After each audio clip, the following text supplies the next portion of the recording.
The land, on the other hand, was ruled by the dinosaurs, creatures like the famous Tyrannosaurus rex and Triceratops.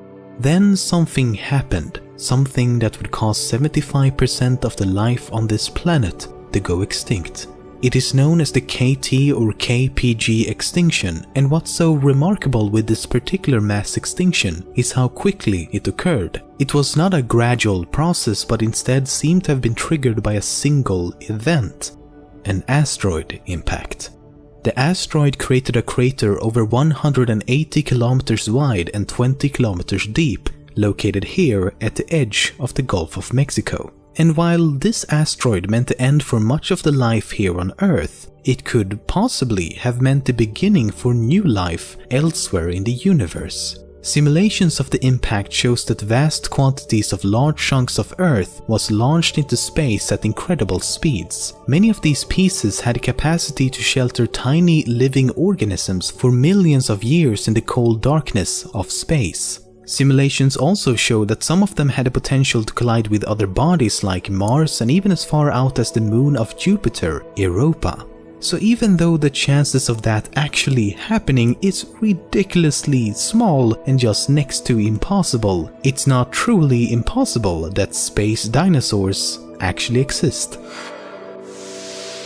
While it's often said that dinosaurs went extinct around 66 million years ago, it's not really true. What really happened is that all non-avian dinosaurs went extinct, meaning that taxonomically modern-day birds like a chicken, for example, are dinosaurs just as much as the T-Rex was. In fact, the relation between birds and dinosaurs are much stronger than we once thought. If you examine the embryo of a chicken and how its bones and body develop, you'll find a very close resemblance to many long-extinct dinosaurs. Chickens and many other birds still have characteristics like a long tail, hands, claws, and even teeth. It's just that it's hidden within their genetic coding and never actually develop. However, scientists are working on sort of reactivating these genes, which could mean that in the not so distant future we'll see something like a Chickensaurus.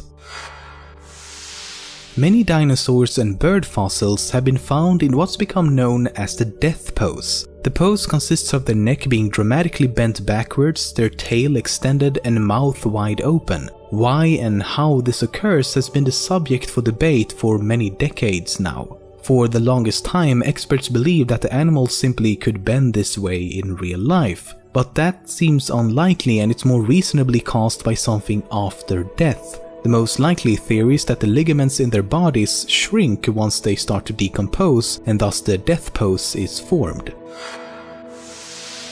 The group of dinosaurs known as Titanosaurs were, as the name implies, some of the largest dinosaurs we've ever discovered. In fact, they are probably the largest terrestrial animals to have ever existed on Earth. Quite literally titans. Some of the largest in this group doesn't even have official names yet and could grow to become 40 meters long and 20 meters tall. Their necks being so elongated that if they held it up too high for too long, they could pass out as their hearts struggled to pump blood all the way up to their brain. The most astounding fact is that they could have weighed anywhere from 70 to 100 tons. That's roughly 15 of the heaviest elephants you can find squeezed into one single beast of an animal. Micropachycephalosaurus is the longest generic name for any dinosaur so far. It means small thick-headed lizard, and the fact that it has the longest name is a bit ironic given that it's one of the smallest and shortest dinosaurs found at only 1 meter long.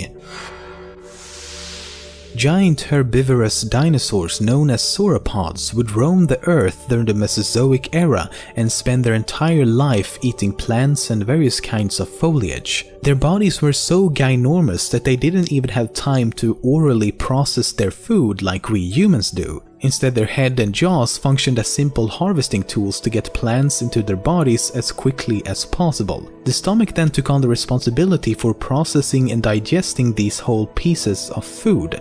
But doing it this way created a lot of methane, or in other words, dinosaur farts. Sauropods alone, not including any other dinosaurs, are estimated to have released around 520 million tons of methane into the atmosphere every year. That's almost as much gas that we humans are able to naturally and artificially produce today, all from just one single group of reptilian rectums. Dinosaurs essentially terraformed a planet with their ass.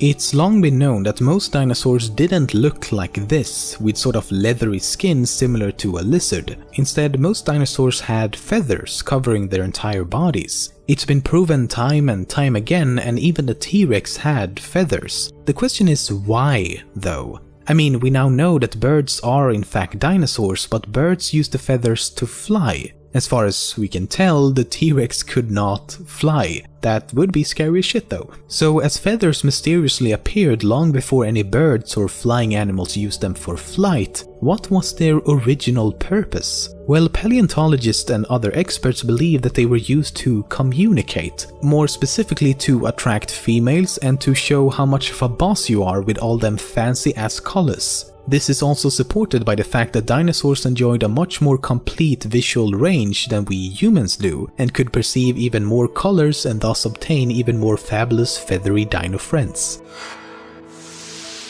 The Stegosaurus is known for its weird-looking plates on its back, and experts agree, it is weird as we can't seem to figure out what purpose they served. One fascinating theory is that the Stegosaurus could control its body temperature by regulating blood flow through them. The idea is that if it was really hot or cold outside, blood would start gushing in and out of the plates to keep an even temperature. It's called thermoregulation, and we humans do this as well, but instead of plates on our back, we, for example, sweat.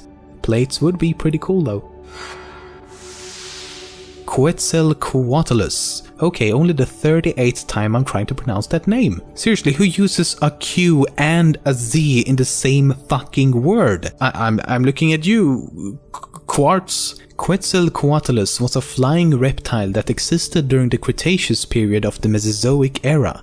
It is the, without question, largest flying animal to have ever lived. They had a wingspan of up to 12 meters and weighed between 200 and 250 kilos. It would be like seeing a lightweight, living, breathing fighter jet flying around.